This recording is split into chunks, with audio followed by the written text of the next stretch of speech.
देव की जय, निरात्मा राज की जय, हर जीवनदास महाराज की जय, बाबूराम महाराज की जय, रघुराम महाराज की जय, रोहित राम महाराज की जय। परम विवेकी प्रेमाळ भाविक भक्तजनों तथा सत्संग प्रेमी सज्जनो, આજે એટલે સંવંત 2081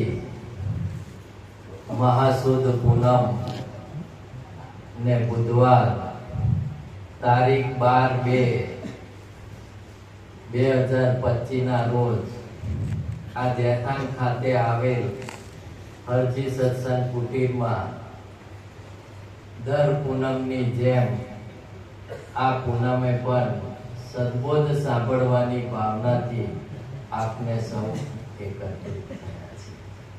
આજે આપણે સૌ એકત્રિત થયા છે ત્યારે કોઈ ગમે તેટલા તપ કરે, કોઈ ગમે તેટલા જપ કરે, કોઈ ગમે તેટલું વ્રત કરે, એ સિવાય દાન, કોઈ તીર્થ જાય, કોઈ કર્મકાંડ કરે, કોઈ વિધિ વિધાન કરે, એ સિવાય હોમ હવન ને યજ્ઞ કરે, છતાં પણ આ આત્માને આનંદ મળતો નથી।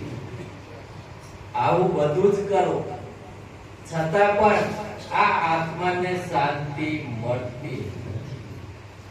તો આ આનંદ અને શાંતિ આ જીવાત્માને ક્યારે મળે છે? તો તે સત્સંગથી મળે છે। આપણે આ જે કઈ કરીએ છીએ, જપ તપ તીરથ વ્રત ઉપવાસ હોમ હવન ને યજ્ઞ, આ સિવાય પણ આપણે ઘણું બધું જીવનમાં કરતા હોઈએ છીએ। એ એક ધર્મની વાડ કહીએ તો પણ ચાલે, પરંતુ આ વાડની અંદર જે ખરો સાર છે એ સત્સંગથી આપણને મળે છે। કારણ કે આ બધું જીવનમાં આપણે બધા કરીએ છીએ ખરા, પણ એ એક પ્રકારની ધર્મની વાડ છે। પણ આ વાડની અંદર જે રહસ્ય રહેલું છે, જે સાર રહેલો છે, એ વાડની અંદર રહેલો છે, અને એને મેળવવા માટે આપણે સત્સંગની જીવનમાં જરૂર છે। એક ખેડૂત હતો અને એને બોરની વાડી કરેલી, આ બોરો નહીં આપણે કહેતા, એની વાડી કરી।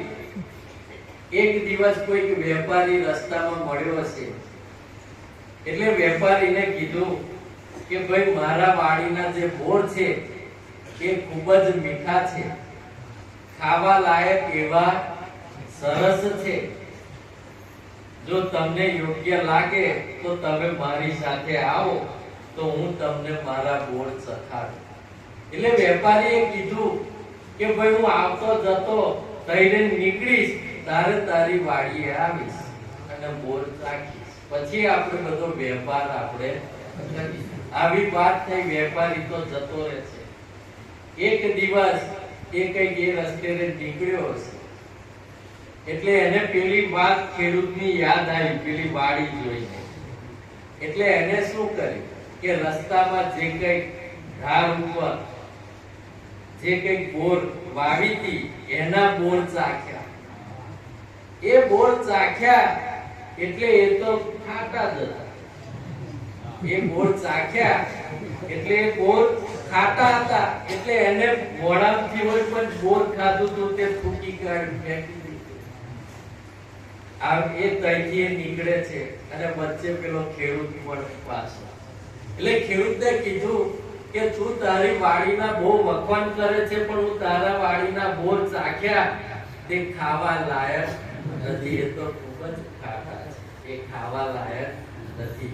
એટલે ખેડૂતે કીધું કે વેપારીને કે ભાઈ તમે કઈ જગ્યાએથી બોર ખાધા એ તમે કહો. આવી વાત પેલા ખેડૂતે કરી. તારે પેલા વેપારીએ કીધું કે રસ્તામાં વાડ તમે જે કરી હતી એ બોર હતી, એના બોર મેં ચાખ્યા. એટલે ખેડૂત બોલ્યો કે ભાઈ આ જે મેં વાડ કરી છે આપણે ખાટા બોરની એ સ્પેશિયલ બિયારણ લાવ્યો છે અને એ ધારે બધી રોપેલી છે, એટલે જે કોઈ બગાડવા વાળા છે, નુકસાન કરવા વાળા છે, એનાથી બચવા માટેનો આ એક ઉપાય કર્યો છે, બચવા માટેનો એક ઉપાય કર્યો છે. પણ સારા બોર જે છે, મીઠા બોર છે, એ એની અંદર તમે ચાલો તો હું તમને ચખાડું. એટલે પેલા વેપારી પણ ખેડૂતની જોડે જાય છે અને અંદર જઈને પેલા બોર ચખાડે છે. ત્યાં તો ખરેખર એ મીઠા. વાત આપણી એટલી જ છે કે આપણે આ બધું જ કરીએ છીએ પણ ઉપર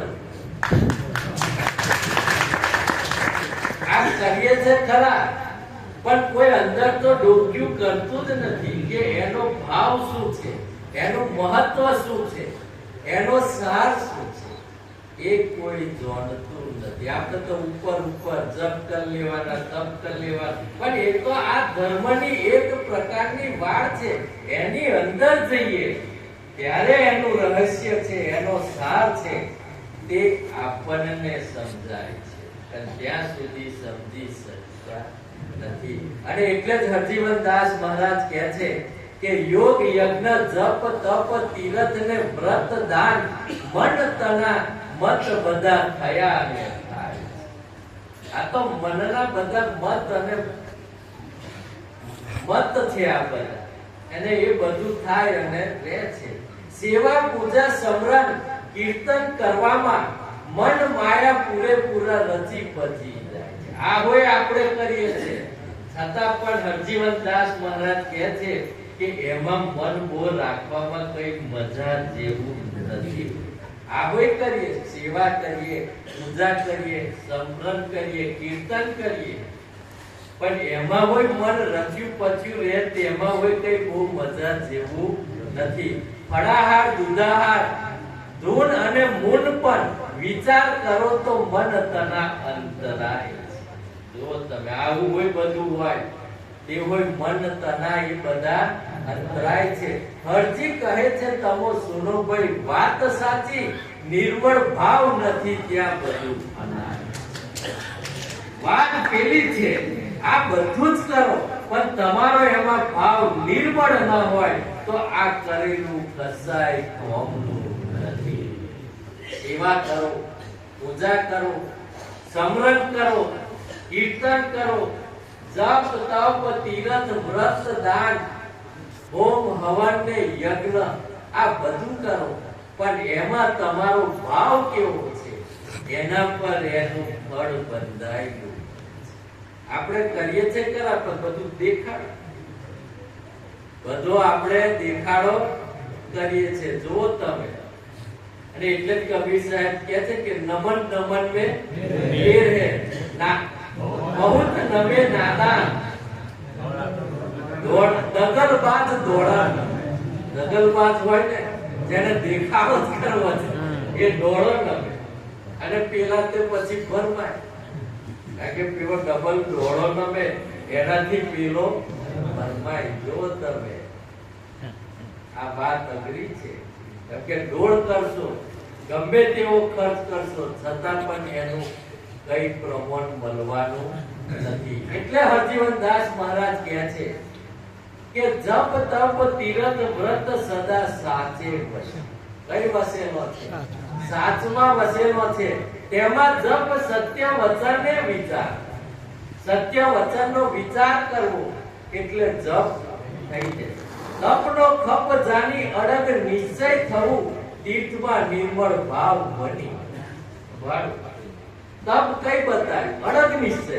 આપણે જે ધાર્યું હોય, જે કંઈક સારા કર્મો કાર્ય કરવા માટે જે કંઈ ધાર્યું હોય અને એ થઈ જાય, કરી દઈએ એટલે સમજી લેવાનું કે એ તપ થઈ ગયું.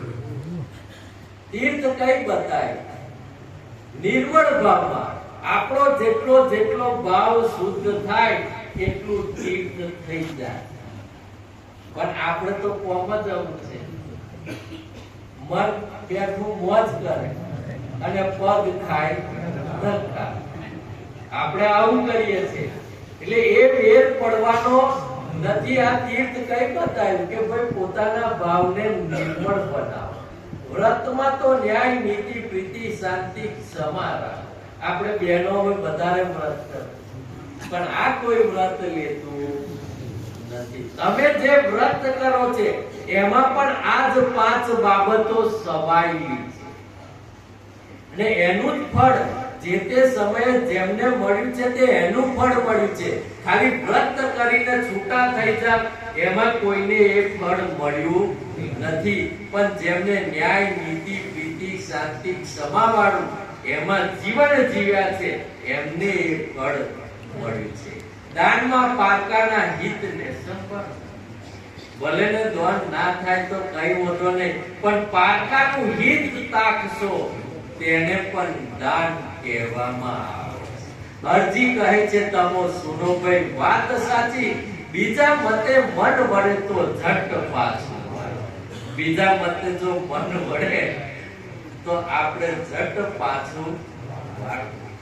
જો તમે આ શાંતિ કઈ છે? આ જપ તપ તીરથ વ્રતમાં નથી, પણ સત્સંગમાં સમાય. જેટલું જીવન સત્સંગમાં જાય એટલી જ આ જીવને, આ આત્માને શાંતિ. એટલે કીધું કે જે પાપીઓ છે, અભિમાની છે, ઈર્ષાળુ છે, વહેમી છે, લોભી છે, ક્રોધી છે, એમને સત્સંગ ક્યારેય વાલો લાગતો નથી. એમને અકારો લાગે છે, અઘરો લાગે છે. કેમ લાગે છે? કારણ કે આ જે સત્સંગ છે ને એક પ્રકારની તોપ છે. આ સત્સંગ છે એ એક પ્રકારની તોપ છે અને એની અંદર જે દારૂ ગોળો છે ને એ સંતોના સત વચનો છે. એ જે એનો દારૂ ગોળો છે એ સંતોના એ સત વચનો છે. અને આવા જે છે કામી, ક્રોધી, લાલચુ, પાપી, અભિમાની એ આ તોપ હોમે ટકી શકાતું નથી. કારણ કે આ એક પ્રકારની તોપ છે, ફૂટે એટલે બધાને એવું લાગે છે બને અને ઘણા ફરિયાદ હોય કરે, પણ એ તો બંધ બેસતું આવી જ એટલે ઘણોને એવું થાય કે જોને સત્સંગમાં જોને અમોડ જ કીધું. કારણ કે એક પ્રકારની એ તોપ છે, ફૂટે તાર ખબર પડે, એમને ખબર પડે એવી નથી. એક વાત જીવનમાં સમજી લેવાની જરૂર છે કે આપણી પાસે સમય હોય, સંજોગ હોય અને સગવડ હોય, છતાં પણ સત્સંગનો લાભ ન લેવાતો હોય તો સમજી લેવું કે એ પૂર્વનું પાપ. આ કઈ બાબત હોય, સમય પણ હોય, સંજોગ હોય, સગવડ હોય, છતાં પણ લાભ ના લઈ શકતા હોય તો સમજી લેવાનું કે એ પૂર્વનું પાપ છે અને છેલ્લે પસ્તાવા સિવાય બીજું કશું હાથ આવતું નથી. એના માટે સત્સંગની જીવનમાં જરૂર છે. આપણી પાસે લાડી હોય, બાડી હોય, ગાડી હોય, બંગલા હોય, ધન સંપત્તિ હોય, સત્તા પણ હોય, છતાં પણ એ આનંદ આપણને આપી શકે એમ નથી. એ આપણને શાંતિ આપી શકે એમ નથી. કોણ આપે શાંતિ? કારણ કે આ બધું ચલાવવા માટે હોય સમજણ જોઈએ અને એ સમજણ જે છે એ સત્સંગમાંથી મળે છે. કંચવાન ગમે તેટલું હોય, લાડી હોય, રૂપાડી હોય, તોય વાડી હોય, ગાડી હોય, બંગલા હોય, ધન પણ હોય, સંપત્તિ હોય, સત્તા પણ હોય, છતાં પણ જેના જીવનમાં સત્સંગ નથી તેને ક્યારેય આત્માને આનંદ આવતો નથી. અને એટલે જો તમે લાખોપતિ, કરોડોપતિ, અબજોપતિ જે છે એમના ઘરે હોય કંકાસનો કારખાનો ચાલે છે કે નહીં? ધમધમે છે બરાબર. કેમ કે પૈસા હાથે લેવા દેવા નથી, એમને કઈ ઊંઘ પણ આવતી નથી કે કેવો ગાડલો 50,000 લાખ રૂપિયાનો તો ગાડલો. તમે જો ભીડ હોય એવું ભૂઈ જાવ તો તમારે પાછળ ગળણ તમારે ગરમ થાય, ઠંડુ થાય, ઊંચા નીચા હોય કરે. તમારે ગરીબ પર ગરમ હવા, ગરીબ પર ઠંડી હવા, એવું ભાતનું બધું હોય છે, છતાં પણ ઊંઘ આવતી નથી. તમારા અનાજના ભંડારો, પકવાનોના હોય ભંડારો, જેવું ખાવું પીવું હોય જોઈ, છતાં પણ એ સુખેથી ખાઈ શકતા નથી. કેમ? આટલું બધું છે તોય, કારણ કે જીવનમાં સત્સંગ નથી. કારણ કે સત્સંગ હોય તો જ આ કામ થઈ શકે એમ છે. અને એટલે જ હરજીવનદાસ મહારાજ કહે છે કે જન સુખ્યો નહીં જગતમાં, ભલે કરોડપતિ હોય, હરજી સુખ્યો જાણવો, જેને હૃદયે શાંતિ. કઈ બતાવી જો તમે, ભલે કરોડપતિ હોય પણ એનો કોઈ મતલબ નથી.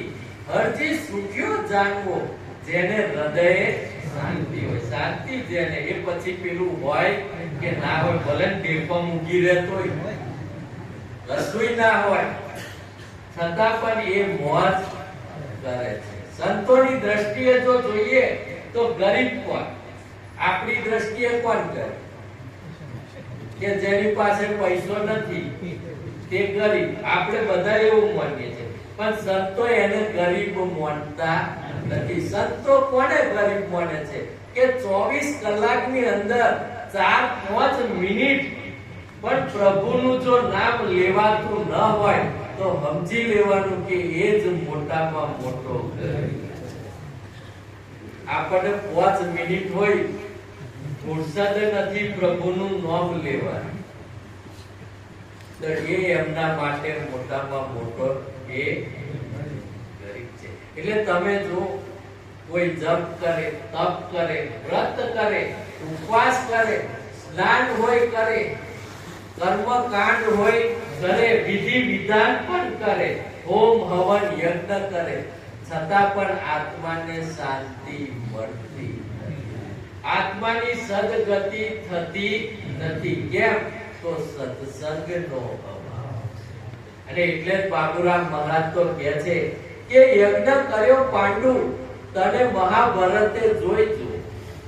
યજ્ઞ કર્યો પાંડુ, તને મહાભારતે જોઈજો.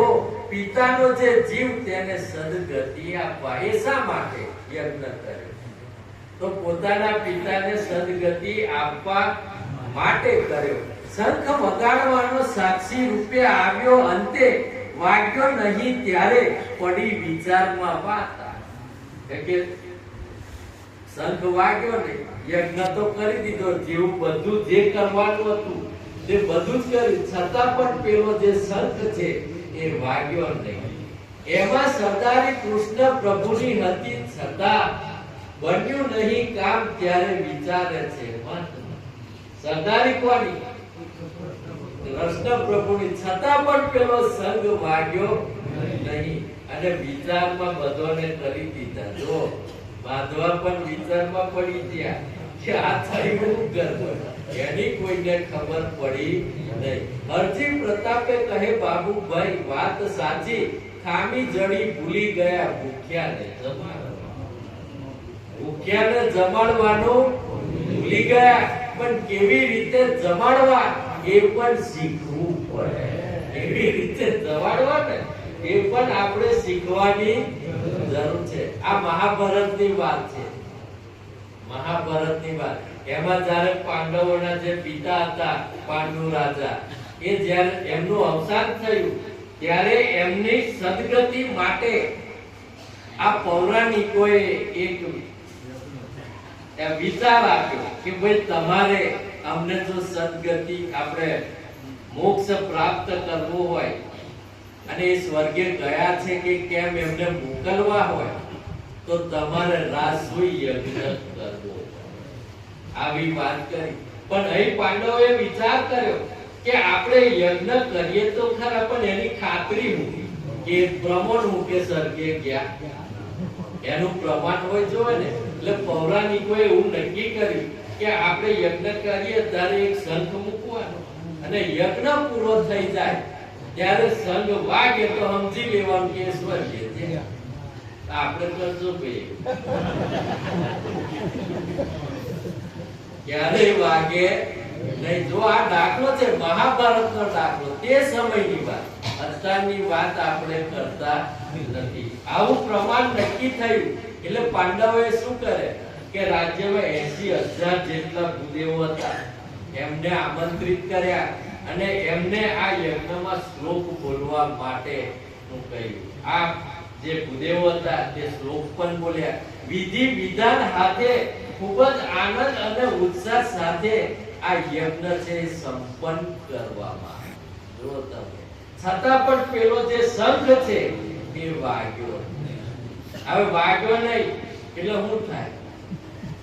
કોઈને સમજ પડી નહીં કે હવે કરવું. ત્યાં કૃષ્ણ પ્રભુ તો બેઠેલા જ હતા, એમની બની બધાની નજર છે. જો તમે, કારણ કે એક વાત નક્કી છે કે જ્યારે મત હોય ને ત્યાં સુધી સત હોય તે સમજવા દે. સત તો હોય છે, સત ક્યાંય જતું નથી, આપણી જોડે ને જોડે છે. પણ જ્યાં સુધી આપણા મત છે ત્યાં સુધી સત એ ક્યારેય સમજાતું નથી.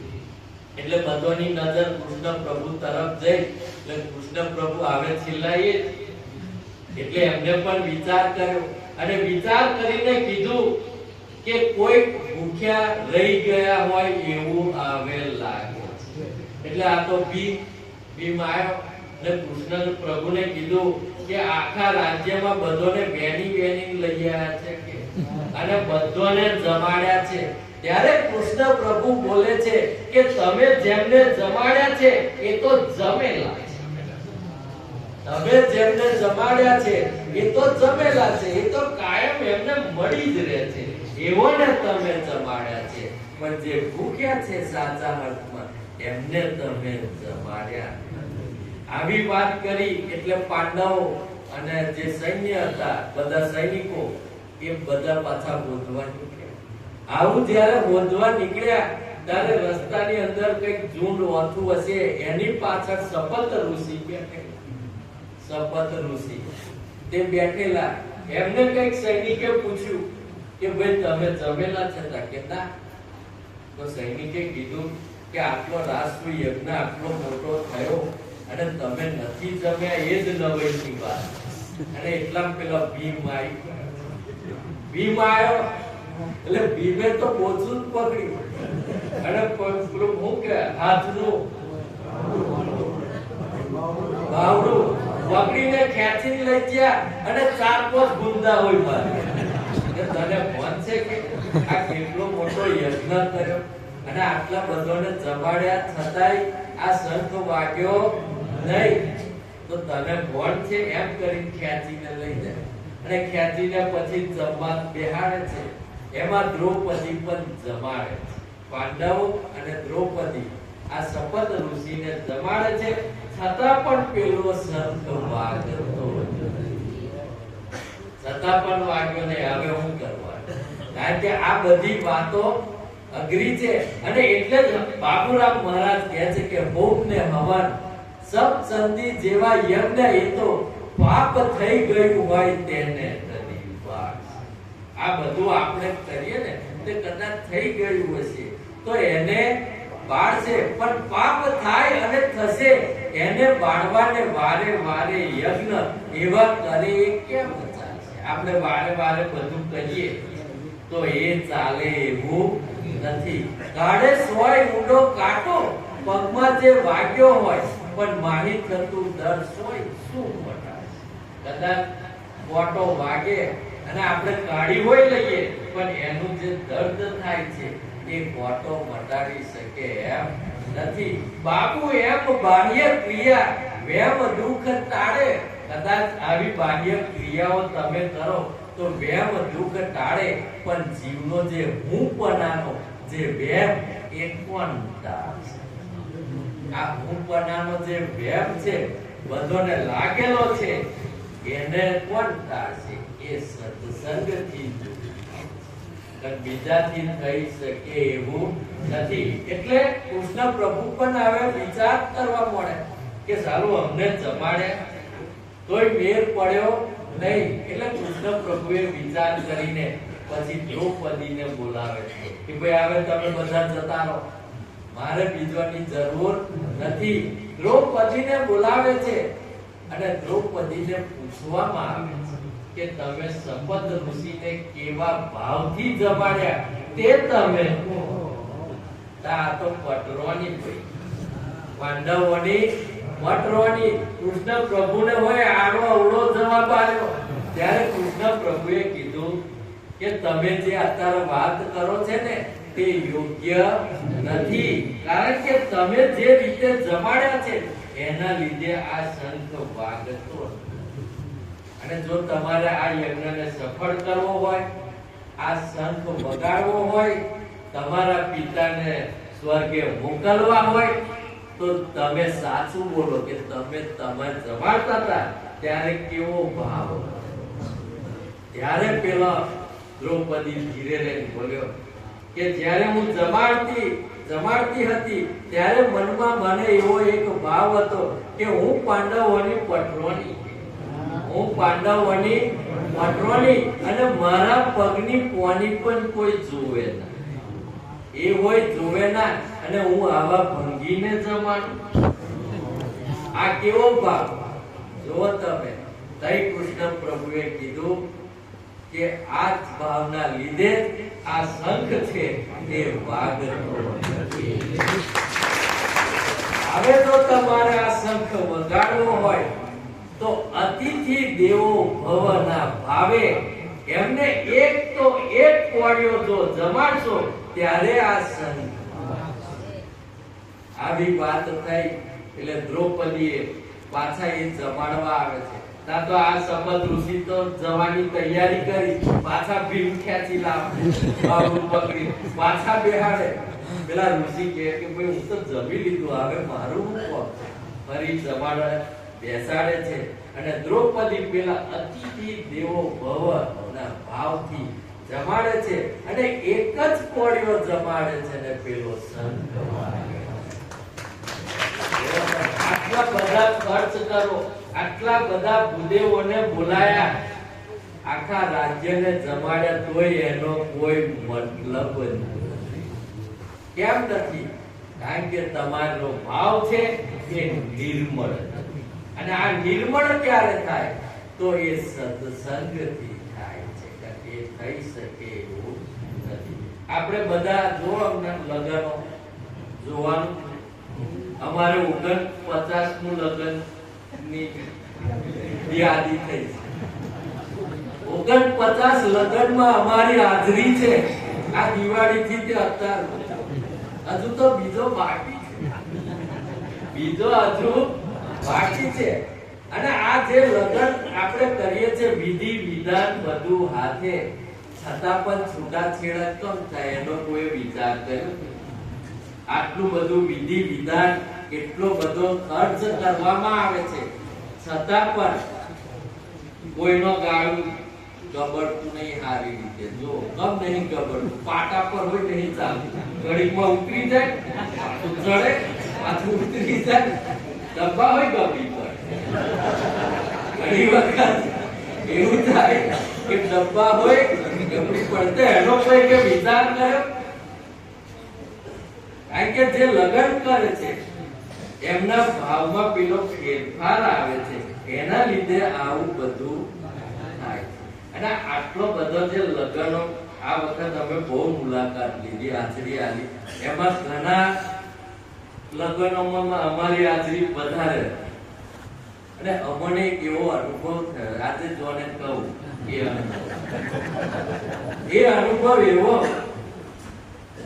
કે આ બધા લગ્નમાં ભેગવા થાય ને તારે આવું છે તે ભવની એ પોતની કરે અને ભવ તે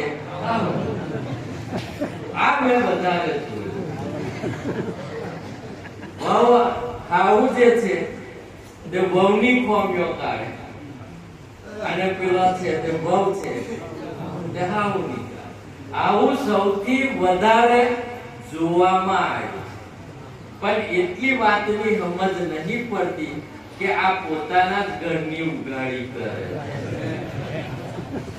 આટલી કોઈને સમજ પડતી નથી. નોની નોની વાત માટે જાહેરમાં ચર્ચાઓ કરવામાં આવે છે, પણ અહીં થોડી વાત સમજવાની જરૂર છે કે વહુએ વહી વિચાર કરવાનો કે એક દાડો મારે સાસુ બનવાનું આવશે ને વારો વહુ ઓછો રહેવાનો છે, એમને વારો આવશે કે એક દાડો મારે સાસુ બનવાનું છે. અને સાસુએ પણ વિચાર કરવાનો કે એક દાડો હું પણ વહુ હતી, હું પણ વહુ હતી. અહીં થોડું વિચાર કરો, બહેનો બધા ભેગો થાય છે તો જે પેલો આનંદ લેવાનો મૂકીને આવો બધો આનંદ કોમ કરવા જેવું નથી. થોડું આપણે બધા વિચાર કરવાની જરૂર છે. એટલે સંઘ ક્યારે વાગે? આપણા જીવનનો સંઘ ક્યારે વાગે? આપણા પરિવારનો સંઘ ક્યારે વાગે? કે જ્યારે આપણા પરિવારની અંદર દરેકના વિચારો નિર્મળ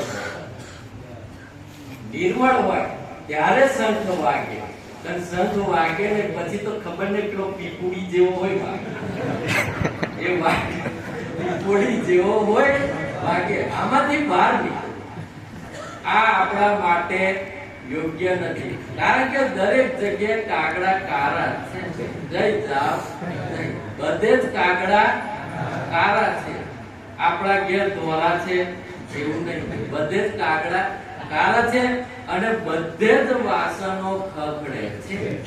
અને અમે તો કહીએ કે મહારાજની તઈ હોય ખગડે, એ તો ખગડે પણ સમજણ પ્રમાણે બધું કોપ થાય. જય સમજણ ના હોય તો બધા ખગડે, અને જય સમજણ વધારે હોય તો ઓછું ખગડે, અને જય સમજણ ઓછી હોય બધે જ કાગડા ભાઈ કારણ છે. એટલે આ સંસાર છે, એટલે આ બધું ચાલે ને ચાલે. એટલે આપણા જીવનમાં જેટલો સત્સંગ આવે એટલા જ આપણા ભાવમાં બધી નિર્ભરતા આવે. અને એટલે રતુરામ મહારાજ તો એમ કહેતા, ગર્વથી કહેતા કે નિરાતનું ભજન અને નિરાતનો સત્સંગ એ મળવો મુશ્કેલ કે આ બે બાબત મળવી એ ખૂબ જ મુશ્કેલ છે. હજારો બલ્બનું અજવાળું આપણે હજારો બલ્બને સળગાવીએ છતાં પણ જે સૂર્યમુખીનું ફૂલ છે એને આનંદ મળતો નથી. તમે હજારો બલ્બનું અજવાળું કરીએ છતાં પણ સૂર્યમુખીને આનંદ મળતો નથી. પણ સૂર્યનું પહેલું કિરણ જ્યારે પડે છે તરત જ એ ખીલે, એને આનંદ થાય છે. જુઓ તમે, પેલું ગમે તેવો આવો પ્રકાશ એના પર ફેંકીએ છતાં પણ મેર પડે એવો નથી. કાગળના અનેક ફૂલ બનાવીને આપણે એને ખીલવીએ છીએ, કાગળના અનેક ફૂલ બનાવીને આપણે ખીલવીએ છીએ, છતાં એ વાયુમાં એની સુગંધ છે એ ફેલાતી નથી. ફેલાય છે ભાઈ, ગમે તેવું કરો કોઈ ફેલાતી નથી. ભલે ભાઈ સેન્ટ છોટો હોય તો થોડી વાર, પછી એ કાયમ એ રહેતી નથી. વાતોનું ગમે તેટલું વાળું બધું કર્યા કરો, નહીં બધા બેહીને ગમે તેટલી બધી વાતો કર્યા કરો છતાં પણ પેટ ભરાય છે. વાતોનો વાળો બધો કર્યા જ કરે છે છતાં પણ પેટ ભરાતું નથી. એવી જ રીતે જપ તરફ તીરથ જાત્રા આ બધું અનેક કરીશું છતાં સત્સંગ સિવાય શાંતિ મળતી નહીં મળે. આ બધું જ કરશો છતાં પણ આ સત્સંગ સિવાય આપણને શાંતિ મળતી નથી. આપણો ભાવ જે છે એને નિર્મળ બનાવવાની જરૂર છે. ઘણા ભગતો એવા છે કે અમોને મળવા આવવાનું થાય તો પોતાના ઘરે શાકભાજીનું ખેતર ના હોય, બનાવી જ ના હોય, છતાં પણ બીજાના તઈથી કે આજે બાપજી તઈ જવાનું છે ને આ જોશે તે જોશે એમ કરીને તઈથી ઉજેડી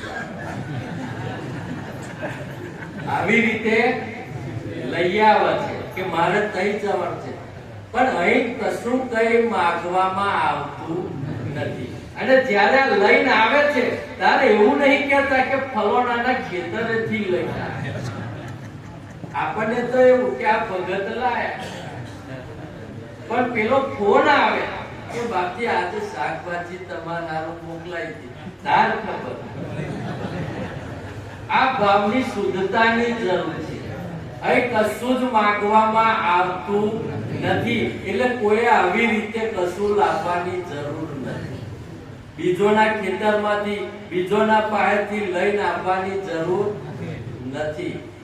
આ કોમ કરો ભાઈ, અહીં એવું કઈ વાતની જરૂર નથી. અને લાવો તે પણ મર્યાદામાં લાવતા શીખો કે એનો અમે પણ સદુપયોગ કરી શકીએ. અને પછી પેલું થાય એવું કે તઈ પેલું રહોડા પડ્યું કરી જાય, એનો સદુપયોગ થતો નથી. ઘણા ભગતો એવા છે મીઠું મીઠું બોલવાની ગણોને ટેવ પડી જાય. સારું સારું સારું સારું બાપજીને જો બહુ સારું લાગે, પણ એ જે ઠારું ઠારું બોલે છે એમાં અમને નુકસાન જાય છે. કારણ કે સાચી વાતની અમને સમજ પડતી નથી, એના લીધે અમે પાછા છેતરાઈ જઈએ. એટલે ઠારું ઠારું કોઈ બોલવાની જરૂર નથી. ઘણા ભગતો એવા છે અમારું નામ લઈને પાછા કોમ કરે કે બાપજીએ કીધું છે એટલે આમ તો કરવું જ પડશે, આ નહીં ચાલે.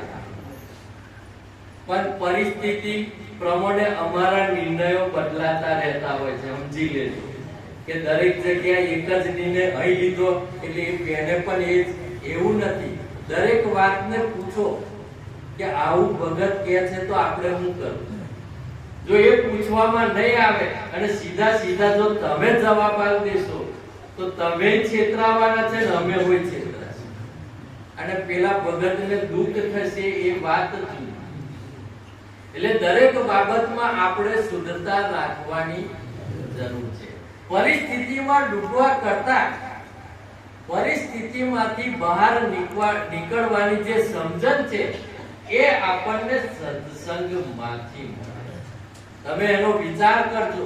ગમે તેવી કપરી પરિસ્થિતિ હશે છતાં પણ એમાંથી તમે બહાર આવી જશો, પણ એનો તમે વિચાર કરશો ત્યારે. ઘણોને એવું છે કારણ કે સત્સંગ સાંભળીએ તો હું કે મોક્ષ પ્રાપ્ત થઈ જાય, એવું પણ ઘણોને હોય છે કે ભાઈ તૈયારી પર, તો એવું નથી ભાઈ. સત્સંગ તમે સાંભળો છે, જીવનમાં ઉતારો છે તો તરત મોક્ષ કોઈને મળતો નથી. પણ એક વાત નક્કી છે કે આપણું જે અંતકરણ છે એ પવિત્ર બને છે એ વાત નક્કી. અને જ્યારે અંતકરણ આપણું જે છે એ જ્યારે શુદ્ધ બને, પવિત્ર બને, ત્યારે આપણને મોક્ષ પ્રાપ્ત થાય એ વાત પણ. પણ આપણને શુદ્ધ ક્યારે થાય, શુદ્ધતા ક્યારે આવે? સત્સંગના લાવા લઈએ. એટલે એક પેલાએ ગુરુને ફરિયાદ કરી. ગુરુને ફરિયાદ કરી કે હું સત્સંગ સાંભળું છું, બધું જ કરું છું, છતાં મને કઈ ફાયદો જણાતો નથી. આવું છું, બેવું છે, સત્સંગ પણ તમારો સાંભળું છું, છતાં પણ કઈ ફાયદો જણાતો નથી. એટલે ગુરુએ કીધું કે તારે આ પ્રશ્નનો જવાબ તારે જાણવો હોય, સમજવો હોય તો હું કહું એવું તારે કરવું. આવી વાત કરી એટલે ચેલો થઈ ગયો તૈયાર. એટલે ચેલાને કીધું કે વાસની ટોપલી છે એમાં તું આ નદી છે તેમાંથી તું પાણી ભરી લે, આ વાસની ટોપલીમાં તું પાણી ભરી લે, નહીં પેલી પટ્ટીઓની વાસની બનાવેલી ટોપલી એ તું એમાં પાણી તું ભર લે. એ તો આ તો ઉપડ્યો આ ટોપલી લઈ અને નદીએ જાય છે અને ડુબાડીને પાણી ભરવા પડે. જેવી ઊંચી કરે તો પાણી બધું, જેવી પાછો ડુબાડે પાણી ભરે કે પાછળ પાણી તો પાછું નીચે ને. આવું વારંવાર કરે છે છતાં પણ ટોપલીમાં પાણી ભરાયું. એ તો પાછો ગુરુ પાસે આવે છે કે તમે કીધું એ રીતે મેં કર્યું પણ પાણી ભરાયું. તાકી કઈ ને બીજે દાડે તું પ્રયત્ન કરજે. આ પાછો બીજે દાડે નદીએ ગયો, પાછી પેલી ટોપલી લઈ ગયો, પાછી ડુબાડે, પાછો બહાર કાઢે પણ પાણી ભરાય. થાકી ગયો, ફરી ગુરુ પાસે જાય છે. ગુરુને કીધું કે આ તમે કેવું બતાવ્યું કે આ પાણી ભરાતું નથી, ફરી પ્રયત્ન કરજે. બીજી વખત જાય, બીજી વખત કોઈ કંટાળ્યો અને એને પોતાના મનમાં એવું થયું કે આ ગુરુ તો ધંધા મને આ કામ કરવાનું કરાવે છે, આ ગુરુ મૂર્ખા છે, આ મને અવરો રસ્તો બતાવે છે. પાછો જાય છે ગુરુ પાસે અને ગુરુને કીધું કે આ તમે જે રસ્તો બતાવ્યો છે અને ટોપલી લઈને જાવ છો પણ પાણી તો ભરાતું જ નથી, તમે કેવું બતાવ્યું કે મને? એટલે ગુરુએ કીધું, ધીરે ગુરુએ કીધું કે ભલે પાણી ભરાયું નથી એ વાત તારી સાચી છે પણ આ ટોપલીમાં ફેરફાર આવ્યો છે કે કેમ તે તું મને કે. આ ટોપલીમાં ફેરફાર આવ્યો છે કે કેમ તે કે. એટલે પેલાએ જોયું, એને કીધું કે જ્યારે પહેલા જે ટોપલી હતી તારે ખૂબ જ મેલી હતી, પહેલા જે ટોપલી હતી તે ખૂબ જ મેલી હતી, તે હવે થઈ ગઈ છે શુદ્ધ અને આ ટોપલી હોય નરમ પડી છે, ટોપલી હોય નરમ પડી છે. ત્યારે પેલા ગુરુએ કીધું કે ભલે ટોપલીમાં પાણી ના ભરાય તો એની તું ચિંતા કરીશ નહીં, ભલે તું સત્સંગ સાંભળે છે અને એની અસર તને થતી નથી તો ભલે કઈ ચિંતા એની કરીશ નહીં, પણ તારું મન છે એ પેલા ટોપલીની જેમ પવિત્ર થાય છે એ વાત આ સત્સંગ આ કોમ કરે છે. એવું નહીં સમજવાનું કે અહીં આ એટલે સ્વર્ગે જવાનું, ભાઈ એવું સમજતા નહીં. પણ આપણું મન ધીરે ધીરે પવિત્ર થશે એની આ સત્સંગ ખાતરી આપે. આટલી તો એ ખાતરી આપે છે અને એટલે જ કવિ દયાળ કહે છે કે સુખ કર્યા ન જાય સત્સંગ નું, આ સુખ કર્યા ન જાય સત્સંગ નું રે, આઠે અંગમાં આનંદ થાય. આ સત્સંગના લાવા લઈએ ને તો આખા શરીરના રોમે રોમમાં એનો આનંદ આપણને જોવા મળે છે. 68 તીરથ એને આંગણે ભાઈ, આ બીજે ફરવાની જરૂર નથી. સત્સંગના લાવાનો, સત્સંગને જીવનમાં ઉતારો તો 68 તીરથ જે બતાયા છે તે બધા અહીંના છે, કઈ ગોતવા જવાની કઈ જરૂર નથી. એ સુખ ઇન્દ્રના લોકથી પણ અધિક છે. જો હું કીધું આ કવિ દયાલે કે આ ઇન્દ્રના લોકથી પણ એ અધિક છે, વૈકુંઠથી પણ વધતું જાય છે. વૈકુંઠમાં સુખ છે ને એનાથી પણ એ અધિક છે. એ સુખ બ્રહ્માના લોકથી પણ ભારે ગણ્યું છે. બ્રહ્મલોક જે આપણે કહીએ છીએ બ્રહ્માનું લોક, એનાથી પણ એ અધિક છે એવું વેદ શાસ્ત્રો પણ કહે છે. છેલ્લે કહે છે કે દાસ ગયો કહે છે સત્સંગ થકી એના જન્મ મરણ ટળી જાય. જો આ કેટલી મોટી વાત, સત્સંગથી આ લાભ મળે છે. આપણો જે જન્મ મરણના જે ફેરા છે એ બધા ટળી જાય છે, પણ એ સત્સંગથી થાય છે, બીજાથી થઈ શકતું નથી. એટલે કીધું છે કે આંસू ન હોતે તો आंखों की खूबसूरती का पता नहीं चलता. आंसू नहीं होते तो खूबसूरती का, आंखों ની જે ખૂબસૂરતી છે એનો આપણને ખ્યાલ આવત નહીં. दर्द नहीं होता तो खुशियों की कीमत की આપણને પતા નહીં.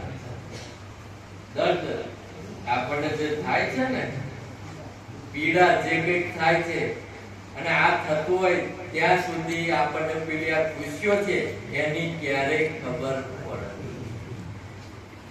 जीवन में दुख का वक्त नहीं आता, जीवन में दुख का वक्त नहीं आता तो सत्संग क्या चीज है उसका पता नहीं चलता. આ દુઃખ આવે ને ત્યારે જ આપણને એની સમજ પડે છે. અને અહીં જે બધા બેઠા છે ને એ દુઃખનો અનુભવ કરેલા એ જ બેઠા છે. જેમને દુઃખનો અનુભવ જીવનમાં જેમને કરેલો છે એ જ બેઠા છે. અને એટલે જ બાબુરામ મહારાજે કીધું કે દુઃખ એ જ મોટો સત્સંગ છે. આ કોણ બેઠા છે? જેમને દુઃખનો અનુભવ કરેલો છે તે. બીજા નહીં કોઈ, કારણ બીજા તો અહીં પૂછવાયેલા જ છે. બીજા જે છે એ બધા પૂછવાયેલા છે, એ બધા ગોથો ખાય છે. આપણે નહીં પતંગ કેવી ગોથો ખાય છે, એ ગોથો પતંગ ખાતી હોય પછી આપણે એવું કરીએ એને ઉતારી પછી પેલી નમન બાંધીએ, એને નમન બાંધીએ છે. અને એ નમન બાંધીને જ્યારે પતંગ ચગાવીએ ત્યારે એ સ્થિર થાય છે. તેવી રીતે સત્સંગ જે છે, આપણું મન જે પેલો ગોથો ખાય છે, ઝઘડોળે ચડ્યું છે, એને સ્થિર કરવાનું કામ આ સત્સંગ કરે. જો તમે આ કામ છે એ સત્સંગ કરે છે, બીજાથી થઈ શકે એવું નથી. અને આ કેવો વેપાર છે કે આ મૂડી વગરનો વેપાર છે. અહીં કોઈ રોકાણ કરવાની જરૂર નથી. આ મૂડી વગરનો વેપાર છે.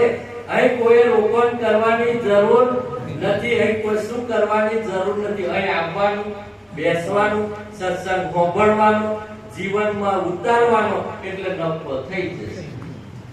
અહીં કોઈ રોકાણ કરવાની જરૂર નથી. બીજા બધામાં રોકાણ કરવાનું છે. જો મૂડીનું રોકાણ કરવું પડે ત્યારે નફો થાય છે.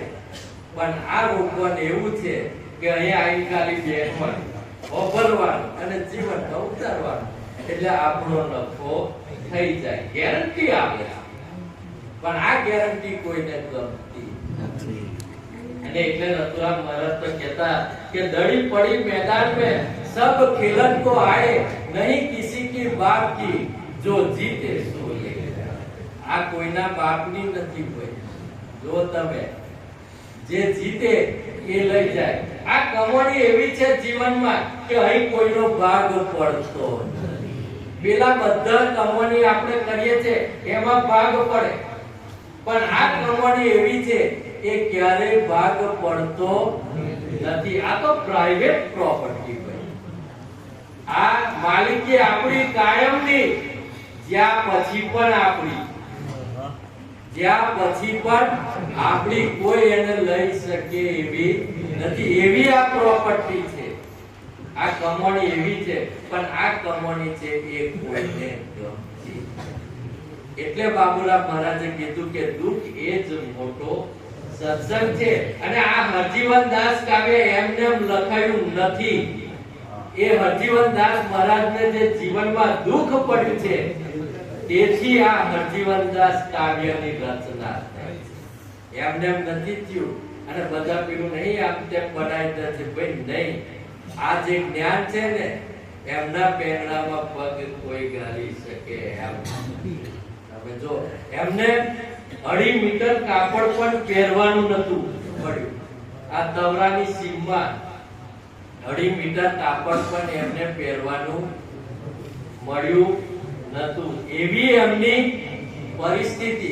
અને આપણે તો કેટલું સારું, એમને જે દુઃખ પડ્યું છે એમાં તો આપણને કશું ભાગ આવતું નથી. જો તમે છતાં પણ આ પુરુષ એવું કહે છે કે મન માથે તો અધમન.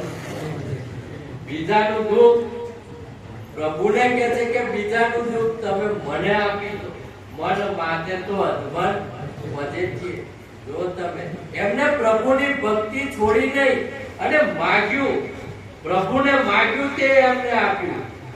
એમને પ્રભુ પાસે માંગણી કરી કે જેટલું દુઃખ આપવું એટલું આપી દો, હું ક્યારેય હારવાનો નથી. અને માંગણી કરી, એમને માગ્યું તે આપ્યું. એમને કીધું કે હું જેટલું જીવું એટલા વીંગો જમીન તારે મને આપવી પડશે. 65 વર્ષ જીવ્યા અને 65 વીંગા એમની જમીન. બીજી વાત કરી કે ગોમમાં મારું ટોચ મકાન ઘર, બોલો, તો તે પણ એમને આપ્યું. આ જગ્યા પર એ મકાન આપણે ઘર હતું અને એની ઉપર મોર અને આખા ગોમમાં ટોચ. જો તમે એ પ્રભુ પાસે માંગણી કરી એવું આપવું પડ્યું. અને આપણે કેવી ભક્તિ કરી? આપણે વિચાર કરો, આપણે તો માંગીએ છીએ તો પ્રભુ છેટા અમે હોય આવતા નથી, તો આપણે શું કરીએ? આપણે થોડો વિચાર કરવાની જરૂર છે. જો હરજીવન દાસ મહારાજે કેવી ભક્તિ કરી, કેવો સત્સંગ કર્યો. ભજન કરીએ તો એવું કરીએ કદી કાળ થકી ના કરીએ. એવું ભજન કરીએ તો એવું કરીએ કદી કાળ થકી ના કરીએ. એવું ભજન ના કરીએ ભાઈ મારા પ્રભુને ખોરતા. આપણે ભજન આવું કરીએ, પ્રભુ શોધવાનું કોણ કરે? એવું ભજન કરશું તો ક્યારે પ્રભુ હાથ આપવાના નથી. ભજન કરીએ તો એવું કરીએ કદી કાળ થકી ના ડરીએ. એવું ભજન ના કરીએ ભાઈ મારા પ્રભુને ખોરતા કરીએ. પ્રભુ આપની ફૂટે પડે, જુદા પડીએ ના કરીએ. આપણી પાછળ પ્રભુ અડિયો કાઢે એવું ભજન આપણે કરવાની જરૂર છે. આ તો વાત કેવી, આપણું જ ધારેલું, આપણું જ માગેલું, આપણે જ નક્કી કરીએ કે પુને હું ભરીશ, પુને હું ભરીશ. આપણે જ બધું નક્કી કરીએ, છતાંય ગોટાળા. તમે જો આપણે જ નક્કી કરીએ છે, અહીંથી તો કશું કહેવામાં આવતું નથી કે તમે પૂનમ ભરો. છતાં પણ હું કે પૂનમ ભરે અને જો કઈક ધારેલું કઈક સફળતા ન મળે એટલે તરત જ કે અહીં જવા જેવું નથી, આ કોમનું નથી, તરત જ પક્ષ પડતો. જો તમે હવે કઈક બીજે